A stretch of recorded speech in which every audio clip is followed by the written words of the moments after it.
Mas eu assumo a tribuna hoje para fazer um registro com muita responsabilidade.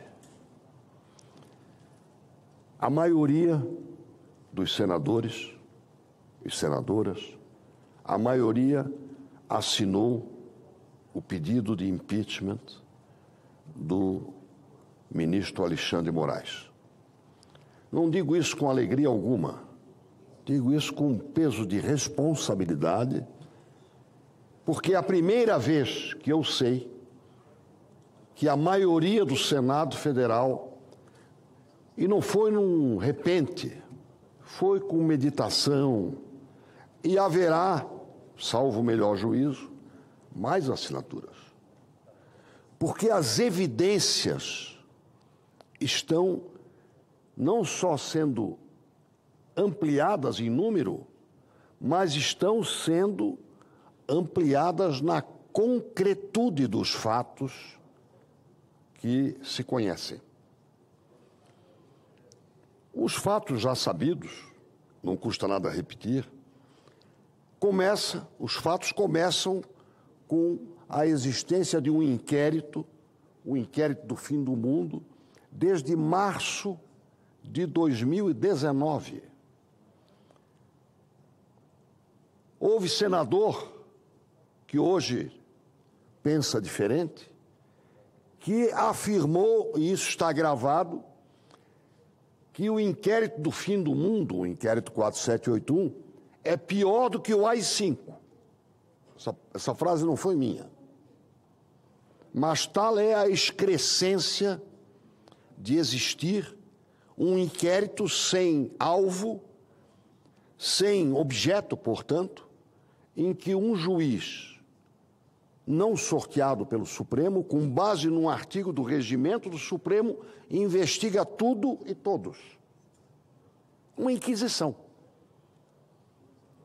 Segundo a evidência concreta, no jornal O Globo, do dia 4 de janeiro de 2024, o juiz, o ministro Alexandre de Moraes, fez um retrospecto do que teria sido uma ameaça à sua vida. Ameaça esta liderada por Jair Bolsonaro, que redundaria, se fosse bem-sucedida, no seu sequestro, no seu assassinato e em pendurá-lo de cabeça para baixo no território do Distrito Federal. Os senhores imaginam a pessoa dormir uma noite com essa imagem povoando os seus pesadelos e sonhos? 2 noites, 3 noites. Essa pessoa é uma vítima. Não pode ser juiz em lugar nenhum do mundo, nem na Inquisição poderia ser juiz.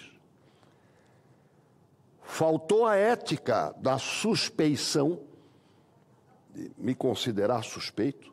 Eu sou suspeito se quiser me apresentar como juiz. Eu tenho lado, tenho partido, tenho time de futebol. Faço questão de ter lado. E a política exige que se tenha lado com sensatez. Juiz é outra coisa. Protocolo de Bangalore, aceito pela ONU. Imparcialidade. Como é que pode ser imparcial se é a vítima? E, finalmente, movido por narrativa. E essas narrativas, um juiz movido por narrativa, é um desastre para a justiça, para o próprio juiz e para a sociedade. Porque qual é a reação quando um fato se antepõe, contraria a narrativa? Joga fora o fato. O que vale é a narrativa.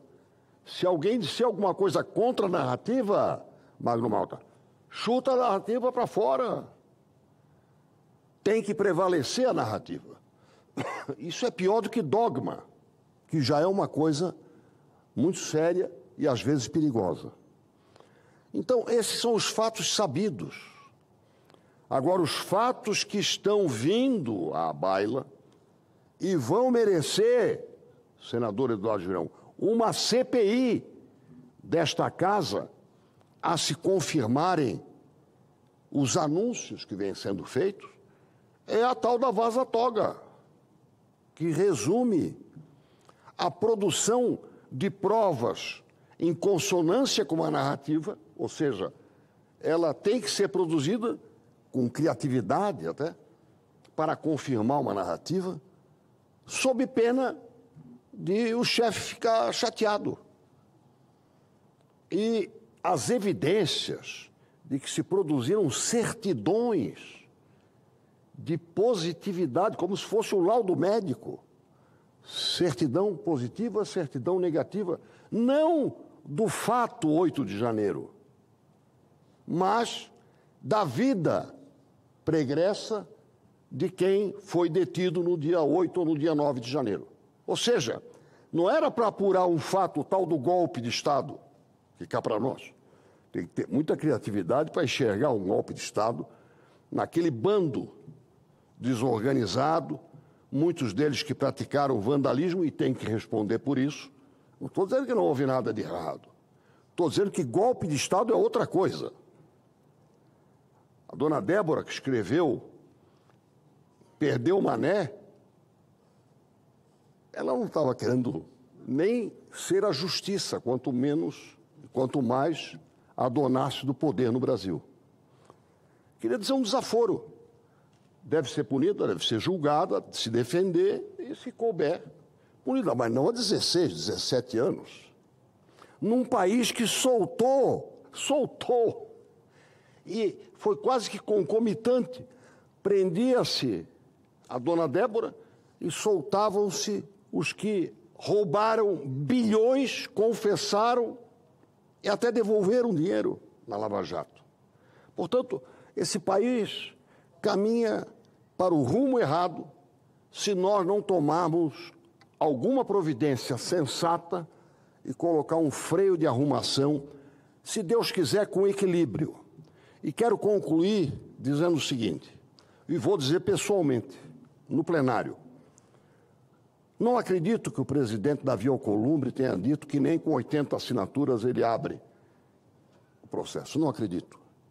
Porque esbofetear a maioria, isso sim é golpe.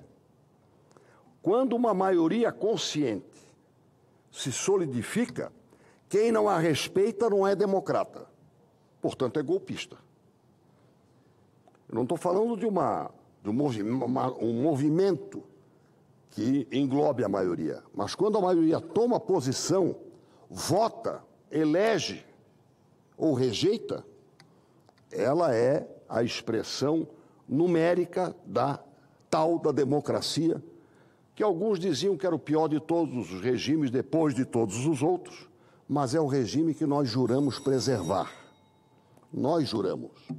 E por isso eu não acredito que o presidente Davi Alcolumbre, que já foi eleito com poucos votos, mais do que 41, não é, senador Eduardo Girão? Sabe que maioria apertada também vale. Às vezes até com 82 votos, né, o que aí não deveria valer. Mas a maioria tem que ser respeitada. Eu não acredito, portanto, que o presidente Davi Alcolumbre tenha dito isso. E espero, sinceramente, que, em respeito à maioria e à democracia, este requerimento, que já conta com a maioria, possa ser apreciado nos seus aspectos jurídicos e possa resultar em algo que faça a autocontenção promovida pelo Senado de que o Brasil precisa para que haja equilíbrio entre os poderes. Muito obrigado, presidente.